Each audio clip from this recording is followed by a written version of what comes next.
Hello everyone, welcome to my channel. Today I'm going to be talking about my trip that I did out west a couple months ago on my 2015 WR250R. Me and my buddy left from northwest Georgia, jumped on the Trans-American Trail. It actually dips into northwest Georgia, and we rode it all the way out to Moab, Utah, where we rode. When we got to Moab, we rode for about 3 or 4 days, and then we had them shipped home. Now this bike is completely stock mechanically. It still has the original chain, original sprockets. Before we left the trip, it had about 5,000 miles on it. So this is pretty much the setup I had. Start with my luggage and accessories. So starting with the Pro Taper bar that I put on just before, this is actually the YZ high bin. Pretty happy with this. Had a 12-volt adapter, Tusk, of course RAM mount with Garmin GPS. I have the Nelson Rig tank bag. This particular tank bag I bought for $44 the day before I left, and I looked around at 3 or 4 different motorcycle dealerships, and they were all, you know how expensive those are. They're like $100, $150 for an adventure style tank bag. I found this one for $44. I really like it, mainly because it has this huge map pocket here. This is actually a Trans-American Trail map in here, in case you've never seen them and you're curious. These are the ones you order from Sam's website, transamericantrail.com. That's what they look like, in case you've never seen them. But, you know, I would just pop these babies in, and that's how I navigate. Now the tank bag itself is pretty big. It would hold a couple bottles of water, earplugs, cramp buster, etc. It's again, it's a Nelson Rig. I don't know the model number, but the part number is CL904. CL904. But this bag fits perfectly over the wings of the WR. Cannot brag on this tank bag enough. It was wonderful. This is just a $30 sleeping pad that I bought at Walmart. I think it was on sale when I bought it for like 15 bucks. That was really nice. This is a dry water bag from Walmart. It's $6. It works just as good as any other dry bag. It holds 20 liters, so it's really nice. So I would let it sit here most of the time and just ride, and I'd had another rock strap here that would hook down. The really cool thing about it was whenever I'd want to use this backrest, I would just unhook that one strap, slide it to here, and there's a really nice backrest, and I actually used that a lot. There was a couple times where we were running out of daylight, or trying to get to the next town or get to a particular campground or something, and I would just pop that sucker in there, and it's like having a really nice backrest. So moving on to the other bags, these are our Nelson Rig saddle bags. They are 27 liters. They hold a tremendous amount of stuff. Can't brag on those enough. This is a Nelson Rig top bag. It's a 39 liter. Let's go back to now what I kept in here. So in the Walmart waterproof bag would be just my tent and my sleeping bag. So this would hold tent and sleeping bag. Now my sleeping bag was, I didn't bring my good stuff. So I have a nice Kelty sleeping bag. I have a nice, you know, REI Big Agnes sleeping tent, but I didn't bring any of that because I was afraid I would get trashed. But so I brought the Walmart Ozark Trail one person sleeping bag. It held up really well. We camped out as much as we could, and this did really well. There was one time we were in Oklahoma and we were pinned down in a heavy thunderstorm for about 14 hours straight, and this tent did really well, except for it started getting some water coming in on the zipper, which is a telltale sign of cheap tents, as you know. But for the most part, it did really well. The top bag. So again, 39 liter Nelson Rig top bag. I'm really happy with it for the most part. However, I would tell you that if I was going to buy another one, I'd do a little more research and pick out a different kind. And I'll tell you why here in a second when I get it open. So it's 39 liters. But as you roll it up, you lose a good, what, 3 or 4 inches? I mean, so it's nowhere near 39 liters. And as you tighten it down and you got stuff in here and you try to tighten it in, you don't want to, it's just, you don't have 39 liters worth of space there. I know Wolfman has a nice tail bag that it has the extra flap that you roll up, and then you have the shell of the bag. So it's true to form to what they advertise. Whereas this one, there's no way you have 39 liters worth of storage capacity here because you're rolling up so much, if that makes sense. I know Dry Spec makes a pretty good one. I know, like I said, Wolfman makes a pretty good one. If I was going to spend the money, I would go ahead and save up and get that Dry Spec or Wolfman that has that extra rolling up before you get into the body of it, if that makes sense. All right, so let's get into what I have in these. So first and foremost, this is where I kept my tap maps. So these are the maps themselves. So what I would do is pop 2 or 3 in here at a time, and I would just flip it over, and then I would, you know, at a rest stop or something, I'd get out and I'd pop a couple more in here. This worked really well. Of course, this is just a road atlas. So what else do I have in here? I have my tent poles, tent stakes. So you see this bag is really good because it's, you know, as far as it has width. So I've always put, you know, your really wide stuff in here. I have my fender bag. I don't have the tool tube in there. I mean I don't have the you know, of course I'll carry the 21-inch front tire tube. It's not in there right now because I actually used it. And after I used it, I just didn't mount it back on there. I know it looks cool to have it on the mounted on the front fender, but after I used it, to me, it's just easier to put it in here. So that's it for the top, for the tail bag. Completely waterproof, these bags are. Like I said, I was in multiple thunderstorms and they never did leak or anything. So this is just a typical Coleman camping chair. I like it because it actually had a little backrest. That's why I picked that particular model. I'm missing something here. So I'll put some pictures up of what was here, but it was a 2-gallon Rotopax fuel can. So the reason it's not here was the gentleman that we paid through the U-Ship app to ship our bikes home took it off. He took off. I spent an hour and a half before we left tying down everything, make sure everything was not going to fly off on the because I know he was going to ship it on the back of his big truck. But he took everything off, cut all my zip ties, took my fuel can off. Has absolutely no reason to take my fuel can off, and he lost it. Is the short of the story. He lost it. So the company had to refund my money for that. Now the reason I haven't have it yet because I'm actually just purchased the 1 gallon. So I'm going down from a 2 gallon to 1 gallon. If you want to see an idea of what the 1 gallon, this is I think pretty close to the dimensions. My plate here that I mounted, and as you can see, this is just a typical cutting board that I drilled into my Tusk talk rack here, and this is what I mounted my Rotopax to. So I'm going to mount my 1 gallon here, and it's pretty much to the same dimensions of this.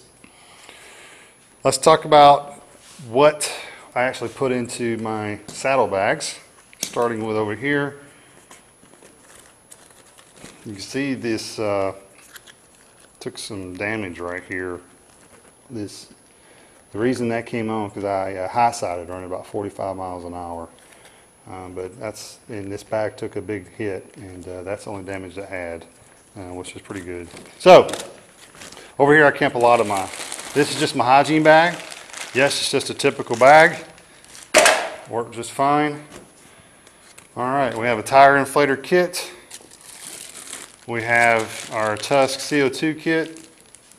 That's a great system, by the way. If you're not familiar with the CO2 kits, I highly recommend them. I used it on the trail when we had a tire go down, and they work great. So recommend those. And this is also this little bicycle hand pump. If you're new to adventure riding, adventure motorcycling, I'll tell you that every time you go to a bicycle store, go check out their accessories. You'll find that a lot of them overlap into adenture dual sport riding. So this is just a little cheap, probably $10 hand pump. It works very well. So these are the 3 methods I have to put air in my tire. And so they work very well, these 3. So that's my plan there for that stuff. Of course, I have sandals because you get tired of wearing boots all day. I have my camping towel. First aid kit. Some of y'all out there know exactly where that one comes from. Have my Eno. And where's my strap? There's my Helio straps. So I recommend the Helio straps over the outlet straps if you're looking for the Eno brand. The Helios are a lot smaller, a lot lighter, and I know they cost an extra $10, $15, but they're just to me they're more than strong enough to hold. So you don't really need the outlet straps. You can these Helios did great for me. So there's a couple nights where we were running late setting up camp. It was already dark. So I could just throw the Eno up so much faster than trying to set up, as you know, a tent, sleeping bags, and all that jazz. Here's my sleeping pad. So this is the Static V Recon sleeping pad. I highly recommend these. These are really, really good. So I combine this with the sleeping pad I have here, the Thermarest, and I can tell you that I was more than comfortable. Let's see what else I have in here. I have some DEET for the mosquitoes and baby wipes. I never really used, but it was nice to have. Moving over to the other saddle bag, we have clothes. So I carried 5 days of underwear, 5 days of socks. I have a light little raincoat. So I carry 3 layers of clothing for warmth.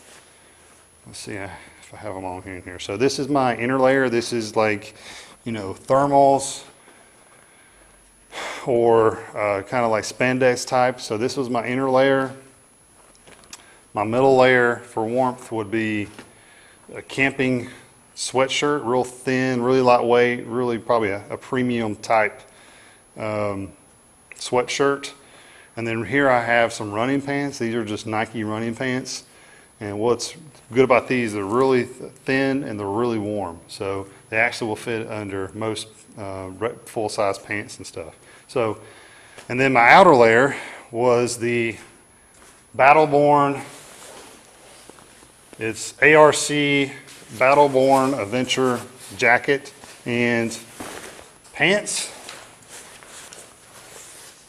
These are actually very warm just in general. I didn't even wear the liners for them. I left those out, but there was, for the most part, I wore this, and I didn't have to wear my inner and middle layers. I never wore all 3 together. I never got that cold. Our trip was from early April up until early May. And we did run into snow up in Colorado, and it had some cold nights sleeping, but for the most part, we were pretty warm. Let's see what else I have in here. This is just a little bag of warm gear. I got a toboggan, glove liners, Bacavas. Never even used this stuff. Didn't have to. Didn't really get cold enough for that. Here's I brought these are 511 tactical ripstop pants. I highly recommend these. You can wear these things for 2 weeks straight without washing them if you absolutely had to, and you can get away with it. These are really good pants. You can't really tear them up. So that's kind of it for the clothing. So let's take the saddlebags off here. So the only other bag I have on here is my tool bag. So this is just a cheap Molly tool bag. At first glance, you might think, well, it's coming close to that rear tire. And it seems like it would be when that suspension, compresses, you think that would rub, but it never did. I will tell you that one of the lessons learned was to relook how I did my tool bags. I kind of just strapped this on here and just threw my tools in here, and it was a kind of a poor system. You know, it was kind of cumbersome trying to get into there and get my tools. I mean, every day I was trying to get into my tool bag for some reason or another. So let's talk about maintenance. So every day I would check the air filter, lube the chain. That's pretty much it. I mean, you don't have to do much with a WR, you know. You check the oil once every week. No, I checked it every couple of days. But for the most part, you just put the gas in the WR and it's going to go. So we did have some mechanical things go down. So we had a flat tire in Oklahoma, and actually it pretty much just blew out on me. And so my front blew out. I pinched the tube, and it went so flat on me so fast that I was going down the road and it buckled on me. The bike did. It buckled, and then I was trying to slow down, trying to brake, trying to find a safe place to park, and it buckled on me again, and it threw me off, and I high-sided, running about 45 miles an hour. As you can see, the Zeta handguard here ate it. They ate that. It ate a good portion of that. I don't know how much, how well you see it, but this handguard really took the beating of that wreck, the high side. That's what this stuff's supposed to. You know, good gear and stuff, it eats it. That's pretty much the only damage to the bike that is sustained. That's where I got the little tear in the strap. Which bag was it? Right here. I got a little tear in the strap, but the bag itself held up very, very well. Just some minor scratching. My jacket had a hole in it, as you can see, but it has that, you know, that good Kevlar padding in there. So in fact, I don't know if it's Kevlar, but I'm pretty sure it's CE approved padding, and that was directly on that tear. So I'm glad I had that good jacket on. My pants, took a little damage to the pants, as you can see here. But let's see what else. Oh, helmet. I have a Fly Trekker helmet. So this took some damage too. So my face hit first. When I high-sided, I went over the bars this way. Face hit, as you can see the damage there, damage here. And then I rolled, right? I actually rolled this way. So I rolled, and you can see how I took some damage to my helmet there. I don't see any cracks in the helmet. However, I may just, you know, move up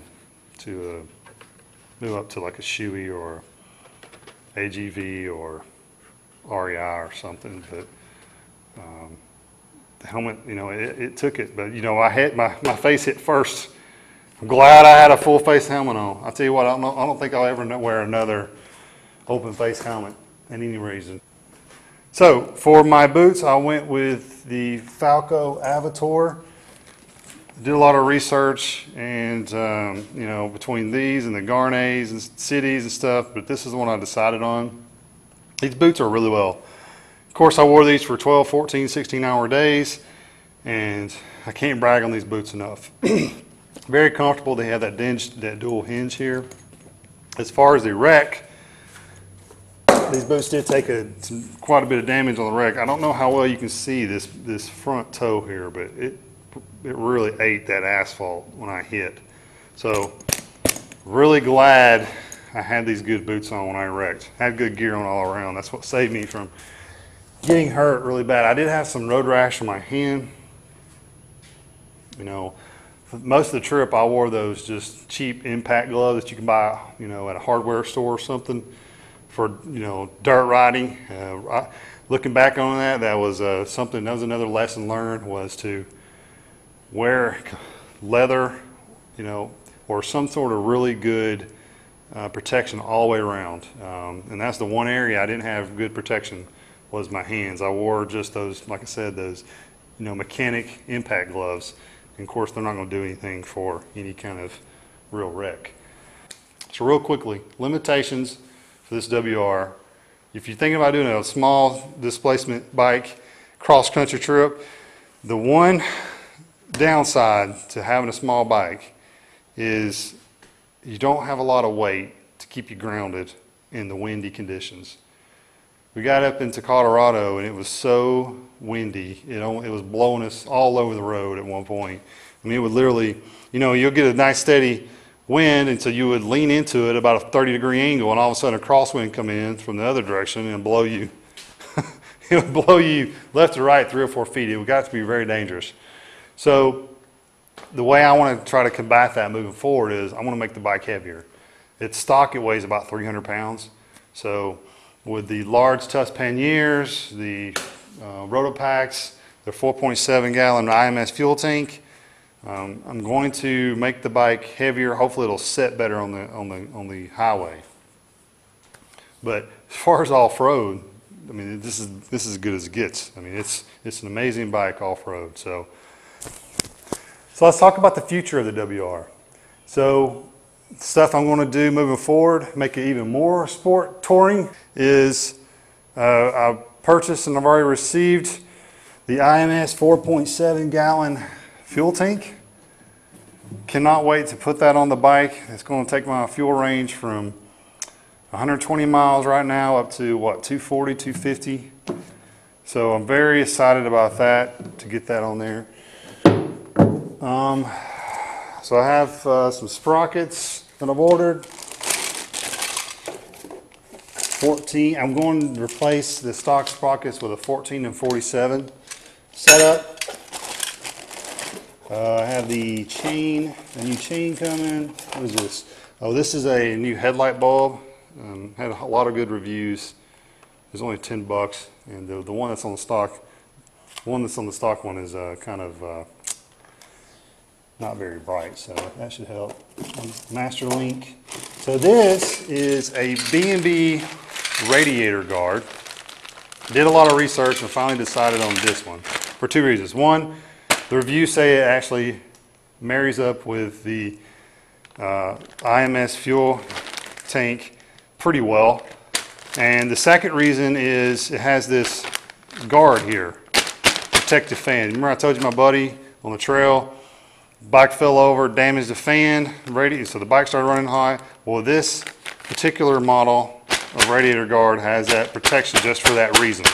And you can see, one thing I was worried about was in the photos online, I couldn't tell how flimsy this was. I didn't know if that was just a little piece of metal or if it really was sturdy. You can see it's very sturdy. All right, so I have a new rear tire to put on. This is a Shinko 700 130. It looks huge for a dual sport tire, but everybody that put a 130 on their rear tells me it's a really good setup. As you can see, the knobbies on here are not very spread apart. So this is much more of a street-oriented tire. They say 60-40 on the website, Revzilla. That's where I bought it from. It looks more like 70-30. I think it's going to marry well though with the front, which is a Kenda 270, and that is very much a street-oriented front tire as well. So can't wait to get those on. And as you can see, I have some tusk panniers. The guy from the factory put that sticker on upside down. How you do that, I don't know, but it's okay because they're coming off anyway. But these are the large ones, 37-liter tusk panniers. Now you might say, man, those are too big to go on the WR, and they might be. But you know what? I went for it. So I can't wait to put these babies on. Will it be too big? I don't know. You have to stay tuned. On a follow-up video, I'll show you what these babies look like mounted to my WR. That's all I got. Have a good night. Signing off. My first tat trip is in the books, baby. Yeah. I could take this all the way across the tat. A cheap $100 hybrid bike. No, not gonna happen.